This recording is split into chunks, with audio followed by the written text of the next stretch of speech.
ವಿಘ್ನೇಶ್ವರನ ಹೊರಳೇರಿದ ನಾಗ. ನಾಗಪ್ಪನ ದರ್ಶನಕ್ಕೆ ಹರಿದು ಬಂದ ಭಕ್ತ ಸಾಗರ.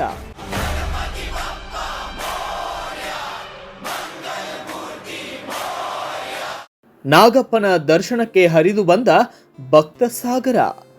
ವಿಶ್ವೇಶ್ವರನ ಮೂರ್ತಿಗೆ ನಾಗರ ಹಾವೊಂದು ಸುತ್ತಿಕೊಂಡು ಕೂತಿರುವ ಘಟನೆಯೊಂದು ಹುಬ್ಬಳ್ಳಿಯ ಇಂಡಸ್ಟ್ರಿಯಲ್ ಏರಿಯಾದಲ್ಲಿ ನಡೆದಿದೆ. ಹಬ್ಬಗಳ ಬಾಗಿಲು ಎಂದೇ ಕರೆಯಲ್ಪಡುವ ಶ್ರಾವಣ ಮಾಸ ಆರಂಭವಾಗಿದ್ದು ಎಲ್ಲೆಡೆ ಸಂಭ್ರಮ ಮನೆ ಮಾಡಿದೆ. ಶ್ರಾವಣ ಮಾಸದ ಪ್ರಯುಕ್ತ ಎಲ್ಲ ದೇವಸ್ಥಾನಗಳಲ್ಲಿ ವಿಶೇಷ ಪೂಜೆಗಳನ್ನು ಮಾಡಲಾಗುತ್ತಿದ್ದು ಇನ್ನು ಕೆಲವೇ ದಿನಗಳಲ್ಲಿ ಗಣೇಶನ ಆಗಮನ ಕೂಡ ಆಗಲಿದೆ. ಅಂತಹದರಲ್ಲಿಯೇ ಹುಬ್ಬಳ್ಳಿಯ ಇಂಡಸ್ಟ್ರಿಯಲ್ ಏರಿಯಾದಲ್ಲಿ ಫ್ಯಾಕ್ಟರಿಯಲ್ಲಿನ ಗಣಪತಿ ದೇವಸ್ಥಾನದಲ್ಲಿ ಗಣೇಶನ ಮೂರ್ತಿಗೆ ನಾಗರ ಹಾವೊಂದು ಸುತ್ತು ಹಾಕಿಕೊಂಡು ಕೂತಿರುವುದನ್ನ ನೋಡಲು ಭಕ್ತರು ಆಗಮಿಸಿದ್ದರು. ಇನ್ನು ಈ ಘಟನೆ ನಿನ್ನೆ ರಾತ್ರಿ ಸಂಭವಿಸಿದೆ.